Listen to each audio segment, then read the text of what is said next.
Hey everybody, what's going on? Hexlex here with another Master Duel video for you. So following our last meta analysis where we took a look at the Diamond decks, or the decks that had been submitted to Master Duel meta that had reached Diamond rather, which was a decent amount, I decided to then use that data to kind of decide where I wanted to place each of these 20 decks that are featured here on a tier list. Now, the time that I'm recording this tier list, actually, it is the first morning of the Duelist Cup. It is live and underway. I have not played yet in it myself, but I thought that people might like to know, before maybe you start playing too much into it, what kind of a meta you can expect moving forward in the Duelist Cup here. So, as far as what decks you can look out for, we're going to kind of talk about those here. I've got 20 decks that I've picked out that I think you'll see fairly regularly, not only in the Duelist Cup, but on Ranked Ladder as well. We're going to be putting them into 4 different tiers, Tier 1, 2, 3, and Rogue. Basically, if a deck is tiered or even Rogue, it's definitely got more than enough of a chance to hit Diamond 5. I think any deck that's Tier 3 or higher can hit Diamond 1 with, even a decent bit of practice, but any deck that's Rogue and has a dedicated pilot can definitely hit Diamond 1 as well. Rogue is actually a huge category, like a lot, and I mean a lot of decks are in Rogue. But again, we're only going to be talking about the top 20 decks here overall, so let's get straight into it. But before we do, actually, real quick, I just want to mention that I did very recently start a Patreon page. If you're interested in seeing some more daily Master Duel content, because I do produce Master Duel content not only every day here on the YouTube channel, but also over there on Patreon as well. On Patreon, you're going to find previews for content coming out here on YouTube, some exclusive gameplay that is exclusive to that Patreon, as well as like Q&As that are exclusive to that. We'll be doing polls there to determine what content goes out on the main channel, and a whole bunch of other fun stuff, not just now, but also planned for the future as well. So feel free to check that out. It's only $5 a month, so just the pack, the price of one booster pack per month, and it's definitely more value than a pack full of filler there. So anyway, like I was saying, Rogue is a huge category, but we're only going to be talking about the top 20 decks here. I've got them here in no particular order. We're just going to start here from the top. So Adamantipator. Adamantipator saw a noticeable uprise in popularity following the Anti-Spell Festival last month, where it was there considered to be, honestly, the top pick for that festival. Following that, again, we saw actually a good amount of play on the ranked ladder with it too, enough that I saw quite a few people complaining about the end boards. It seems that people had forgotten just how crazy some Adamantipator end boards can be. Now, in the 2 weeks since then, we saw, in the decks that were submitted to Master Duel meta, none of them that have reached Diamond were Adamantipator. No Adamantipator decks submitted. And that's why I like reflecting on data, especially before making my own personal tier list like this, so that way I can get a good idea of what, because I would personally put Adamantipator in tier 3. That's where I think it is, but as far as how it's being represented, it's definitely in the Rogue category here. Still a very solid pick. I like the deck a lot, and again, I think it's tier 3, but I think overall it's going to ultimately be Rogue in terms of how much play it sees in the Duelist Cup there. So next we have Marinesis. Marinesis is actually a very interesting one. I, for a long time, thought this deck was pretty firmly Rogue, but the data that we've seen over the last 6 weeks has definitely, and even I would say 8 weeks honestly, pretty much since Cosmic Ocean came out, has definitely indicated otherwise. Now, of course, when the Cosmic Ocean pack first came out, Marinesis saw a lot of play because they were one of the decks that got powered up by that pack, but it's been long enough since that pack came out. There have been 2 new packs that have come out since then, and Marinesis is definitely still seeing a lot of play, and a lot of decks hit Diamond as well. For that reason, I think Marinesis is at least tier 3, and honestly, I would argue that it might even be lower tier 2. As far as how much play is going to see in the Duelist Cup, I think it'll be closer to tier 3, but again, could make an argument for lower tier 2. I think for the most part, not always the case, but I think for the most part, some of these decks that are in tier 3 or Rogue are actually underrepresented and could be an even higher tier. I don't think there are any decks that are overrepresented and should be a lower tier. I think that tends to happen much less often than the other way around, but I think in this particular meta, there's so much that's viable that, and so much that could be a higher tier if enough people were playing it. But again, because so much is viable, I think that's why that tends to not be the case as much. In any case, Pendulum Magician, as represented by Astrograph Magician, or is it Sorcerer? No, it's Astrograph Sorcerer. It's Magician in the anime, that's why it worries me out. Anyway, Pendulum Magicians. They did get a notable boost from Beyond the Pendulum in battle trajectory, but it didn't seem to be as much as it offered to some other decks. So I still think the deck is pretty firmly rogue. I do still expect to see a little more play than Adamantipator. I will also, by the way, within each tier, be ordering these and like within the tier of like what order I think they're in. So yeah, I think they'll be rogue. I think Pendulum Magician will see a little more play than Adamantipator. It's one of those more like quote unquote enfranchised decks where like, you know, it's kind of always around. It kind of always is a player base where like it's not necessarily true for Adamantipator quite as much. Alright, next up here we have Adventure Phantom Knight, or really just Phantom Knight variants in general, but mostly Adventure Phantom Knight. I mean, you know me, if it were up to me and me alone, it'd be up here. I think this is a tier 2 deck in terms of power level. In terms of how much play it sees and is going to see, particularly in the Duelist Cup, one thing you have to keep in mind for the Duelist Cup in particular is that it's not only competitive like Ranked Ladder in the fact that it is ranked, and a ladder, but no, even beyond that, you know, because there is a limited window of time to participate in the Duelist Cup and to reach the maximum level within the Duelist Cup, you gotta remember that people are gonna bring, like, they're gonna be more inclined to bring the most competitive deck possible. So I think that the tier list is gonna be a bit different here, a little bit, not a whole lot, but a little bit different here for the Duelist Cup than it would be for like regular Ranked Ladder. Like, even though I think this should be like tier 2 overall, like even for regular Ranked Ladder, I don't think it would be, but I think it would be like the bottom of tier 3. 1 second. Excuse me. Like, I think Adventure Phantom Knight is finally starting to see enough play that it's like at the bottom of tier 3 finally, but that's for, again, regular Ranked Ladder.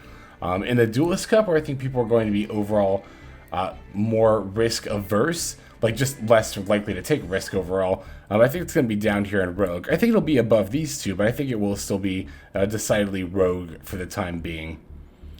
Sword Soul is a deck that will very much not be. I don't think I'm alone in thinking that Sword Soul will be one of the most represented decks in the Duelist Cup, and I do think will be represented enough to be qualified as a tier 1 deck. Sword Soul Tenny has just been a staying power, a staying force this whole time, right? And honestly, I don't expect it to be going anywhere until it's pushed out. Honestly, by power creep, I really hope the ban list doesn't push it out because I don't think it needs to. We saw in the OCG and TCG that once sprites and tier limits entered the scene, Sword Soul Tenny took a nosedive in terms of like play.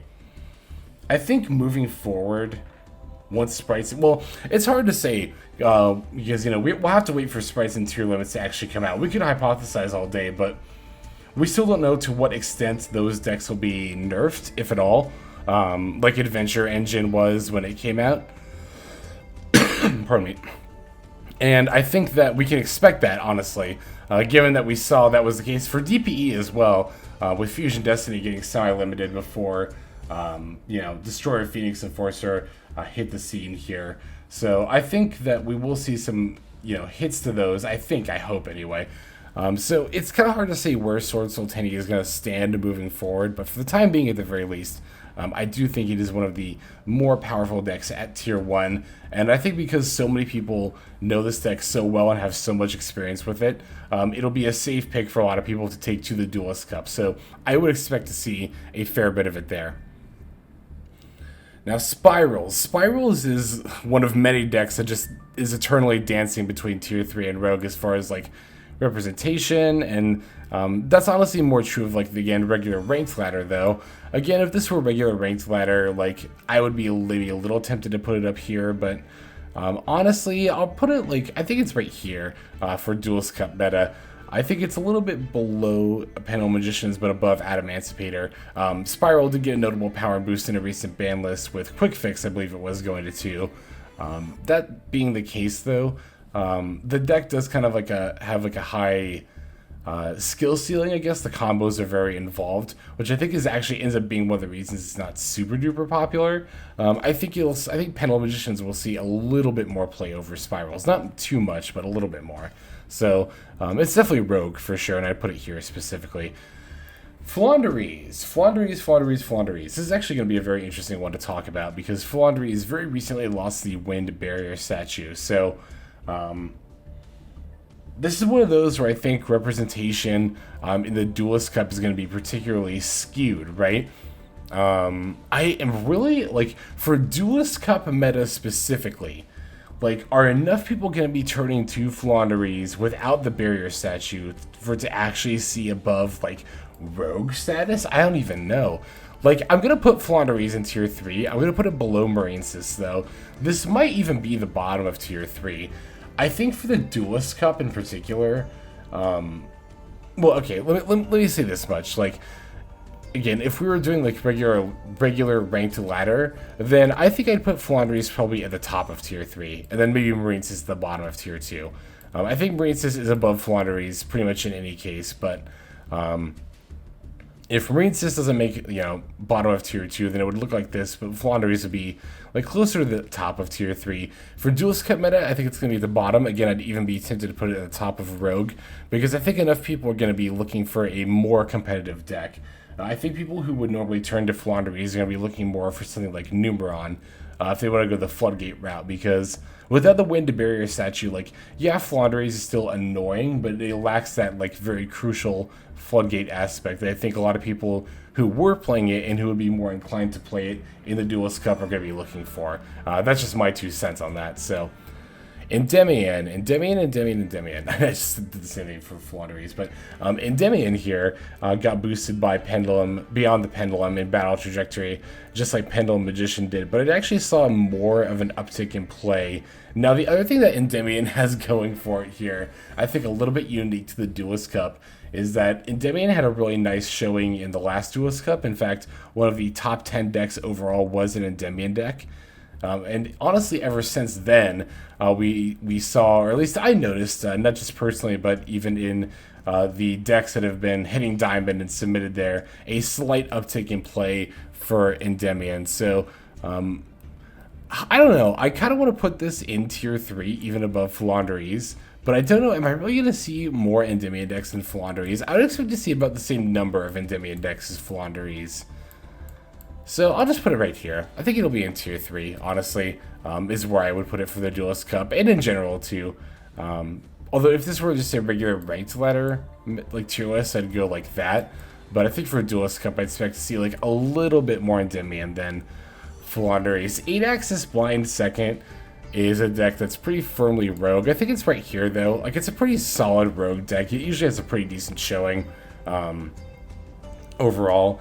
In the Duelist Cup, I don't think it's one of the more popular choices, but I still think it's here in upper Rogue for sure.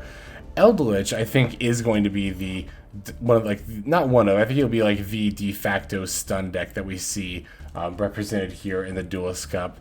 For that reason, I'm even willing to put Eldritch in Tier 2. I expect if we're not going to be seeing, like, if you're not going to be fighting one of the Tier 1 decks, like, you're probably going to be fighting against Eldritch if you had to, like, place a bet. Honestly, it'll be one of those decks that's up there. Again, with the Wind Barrier statue being gone out of Floowandereeze, I think it becomes like the de facto stun deck to go to. If the Wind Barrier statue were still around, honestly, I feel like these two would be swapped, but again, with the ban list and Master Duel being what it is, it's going to be more like this, I think, here. Speaking of stun / floodgate based decks, we've got Yuumi Control over here, as represented by the Kairyu Shin. This is, I think, the least popular of the stun decks, especially now that the kind of hype from Cosmic Ocean has died out, and we're not really seeing as much of it on regular ranked ladder anymore.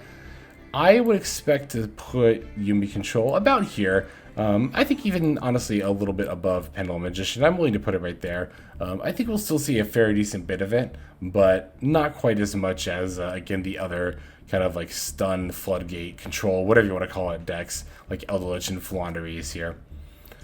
Alright, Mirror Jade is, of course, going to represent Branded Espia, which, I mean, do I even really need to, like, have the amount of, like, pomp or circumstance to it. I think it's pretty firmly like right up there. Branded Despia, we're right up there at the top tier 1 deck, and I expect to see a lot of it in the Duelist Cup. Now, as far as what variants of Branded Despia, and by variants I mostly mean the Idol lock. I know in my most recent Branded Despia deck profile, I featured the Idol lock pretty heavily. But I did make sure to still emphasize, I feel anyway, that like this might not be the best way moving forward. Like, you know, more testing definitely required. And I think after my own personal testing and from what I've seen the general consensus online as well, but like I personally am not going to be using Idol Lock moving forward.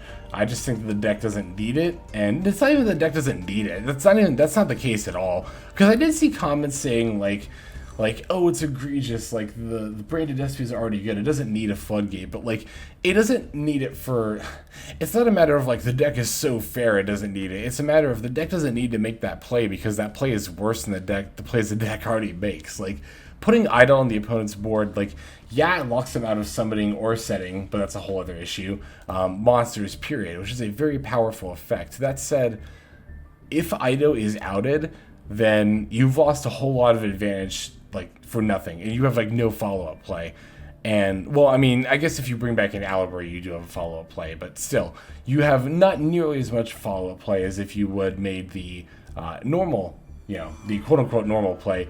And honestly, even beyond that, right, like you're also risking getting an Ido on your own board. If your opponent manages to destroy their own Ido, or your own Ido rather, then it'll end up on your field, and then you're the one locked out by it. It's like, it's risky, and even if it pays off, it's like still like not as good as the main combo line. So, you know, when I say that the Branded Despia doesn't need the Ido lock, again, I'm not saying that it's so unfair that like in the like, you know, just to look out for other players, I'm going to exclude it. No. If it was the optimal line, it would be in the deck, like full stop, honestly. But it's not the optimal line, so it's not in the deck, full stop. So that's just my opinion on it. I think decks that are using the Idol lock will still see like, you know, a good amount of play, but I think the more successful builds will be like the ones that do not focus on it, that will focus on it the more like just setting up the Branded in red for the Guardian Chimera, like the deck has been successfully doing for a while now.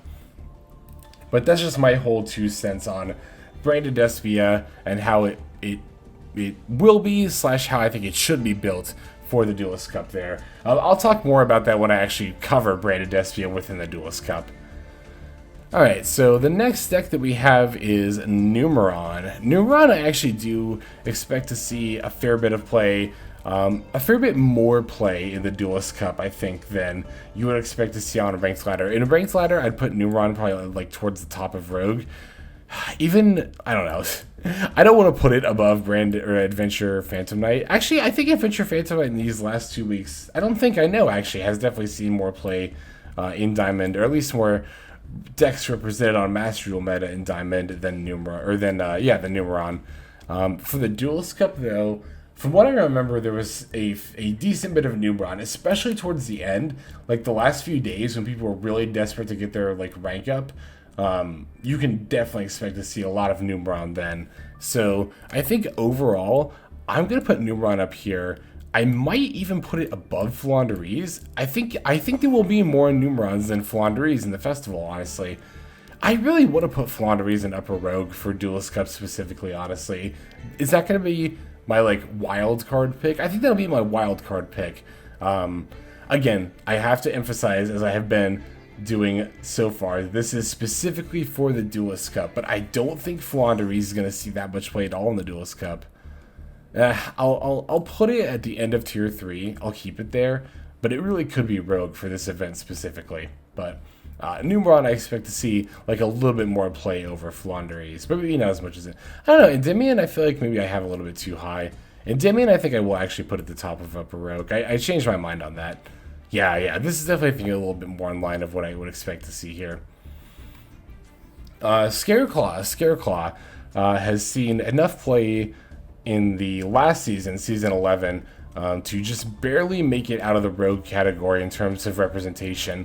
But I think that is mostly because it's one of like the new archetypes on the block. I think that moving forward on the regular ranked ladder, we won't be seeing it as much. And I don't think we'll see like too much of it at all here in the Duelist Cup either. I think it'll actually probably be somewhere around here. I think enough people are still playing it. Well, maybe more than Yubi Control. It'll be somewhere around here. I think it'll see about as much play as Yubi Control and Pendulum Magicians. I think these three decks are about even in terms of how much play they see. And maybe even Spiral. But, yeah, like these three decks are about even. So, Scareclaw, I definitely think it's a fine deck. Like, I don't think it's purely hype that's keeping it, like, you know, that's causing it to see success. Like, I do think it's a fine deck in its own right. But as far as, like, you know, like, would I expect to see a whole lot of it moving forward? Probably not too much. Tri-Brigade Lyrilusc is, on the other hand, one of those decks that's been around since, like, Season 1. Has pretty, like, you know, in Season 1 it was probably, like, Tier 2, you know, maybe Tier 3, like, somewhere hovering between these two. But, like, just over time, I've just been seeing less and less play. And now it's pretty firmly in the Rogue category. I think not only in terms of representation, but probably power level as well. The deck is a little bit weak, a little bit susceptible to disruption in that regard. As far as, like, in the Duelist Cup, I would be surprised if I saw it, honestly. It's probably in this range, in terms of how much play it sees. In terms of power level, it's you know, it's higher up in Rogue, but I still don't think it pushes out of Rogue. I'm comfortable putting Tri-Brigade Lyrilusc down here. Okay, Dragon Link. Dragon Link is a deck that I would expect to see a decent bit in the Duelist Cup. It's one of those decks that is currently, like I was talking about, Tri-Brigade Lyrilusc did this in Season 1. Dragon Link is currently just kind of bouncing between Tier 2 and Tier 3. I'd probably put it down here, honestly. I don't know, actually, for Duelist Cup, though. Well, I was going to say with the lower time limit in Duelist Cup, but no, that was last season where Duelist Cup had a lower time limit. This season it's going to be the same, so yeah, I'll put Dragon Link in Tier 2. I'm comfortable doing that. Like, you could make an argument that it'd probably be more, it might be more like this, where, like, Marine Sis ends up seeing more play than Dragon Link, but I think it'll be a bit closer to this. You could also make an argument that this is a bit more accurate. Actually, you know what? I think in terms of just how much play the decks will see, I think this is actually honestly a bit more accurate. Yeah, you know what? I'm going to keep Dragon Link at the top of Tier 3 instead of in Tier 2 with Eldritch. It seems like a pretty, like, minor distinction to make, but I think enough more people will be playing Eldritch that you won't be seeing as much Dragon Link around. Yeah, this looks more right to me, honestly. Salamangreat is a deck that on regular ranked ladder has fallen from seeing relatively consistent Tier 3 play to now kind of being more Rogue.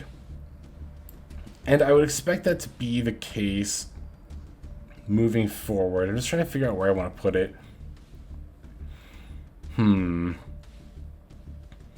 It's honestly probably about on par with, like, Blind 8 Axis going second. I'm going to put it right here, because Salamangreat is a pretty decently popular deck, especially being one of the structure decks. You know, I think that it's not only got the power level, but it's also got, like, the ease of access for a lot of players that I think Salamangreat will pretty consistently, I think, moving forward, continue to see upper Rogue play. And I think that'll be the case for the Duelist Cup here as well. Heroes is a deck I don't expect to see much of at all, honestly, but it is still a very good deck. I just think that most people, I don't know, I don't know. I think most people who have Heroes honestly probably only have Heroes because that deck costs so many resources to make that, like, they probably don't have too many decks beyond Heroes. But I don't think it'll be seeing that much, but it'll probably be along the lines of, like, Tri-Brigade Lyrilusc and Spiral. I'm willing to put it down here. Madolche's, on the other hand, that's going to be more of, like, an upper Rogue deck for sure, I think. It tends to be anyway. Although it's still not one that I see, like, too much in general on ladder. It's probably in the similar vein of, like, Salamangreat and 8 Axis second. I'll put it, like, right here. I think that's about where it goes. Livetone actually going to be in a fairly similar spot. I think even a bit above. I'm willing to put Livetone up here above the rest of those, but still in the Rogue category. Still a good solid Rogue deck, but still a Rogue deck nonetheless. So let me just glance over this tier list now that we've finally placed everything here. Interesting that, because when I make these videos, I don't, like, pre-plan where I'm going to put everything. It is kind of very much, like, in the moment as I'm talking things out where I feel like things should go. I mean, as you saw, I was constantly shuffling things around. I did expect to only end up with one Tier 2 deck, but I think this is actually going to be fairly accurate. Again, specifically for the Duelist Cup, I think these are going to end up being the decks that see a lot of play there. Branded SBI is going to be a vast majority of decks. That and Sword Soul. Whoops. That and Sword Soul are definitely going to be seeing a lot of play. Eldritch, I'd expect to see a lot of as well. Had the Barrier Statue not been banned, the Flandries definitely would have been up here. Which I think we'll still see some, but even Numeron, I would expect to see more. I just think people tend to gravitate towards decks like Numeron and Eldritch a little bit heavier in environments like this where it's like hyper competitive within a small time limit there, as far as like, not time limit as far as like the turns, but as far as like, you know, how long you have to reach the top of this ladder to get the max duelist level to get all your rewards there. But yeah, I'm pretty satisfied looking at this. I think this is a pretty solid tier list. So thank you for watching all the way to the very end. Definitely let me know in the comments what you think of this tier list for the Duelist Cup, what you plan to use for the Duelist Cup, and yeah, just what you think will be prominently annoying. What decks you expect to see a lot of in the Duelist Cup. Again, Branded SP I think is easily going to be flooding it, kind of like Adventure Prank Kids did in the last one, where we saw a lot of that. I expect to see a lot of Branded SP in this one as well. But yeah, I think that's going to be all the time that I've got for this video. Again, I really appreciate you supporting the channel by watching all the way to the very end. That does mean a lot to me. Other ways to support the channel, if you're interested, feel free to subscribe for some updates on when videos drop. That does happen every day, so you have that to look forward to when you subscribe. Same with the Patreon there, like I mentioned towards the beginning of the video. If you're looking for even more daily Master Duel content, then check out that Patreon page for some exclusive content there. But that's about all the time that I've got for today. So without further ado, this is Hexlex. I'm signing out, and I hope you have a fantastic day.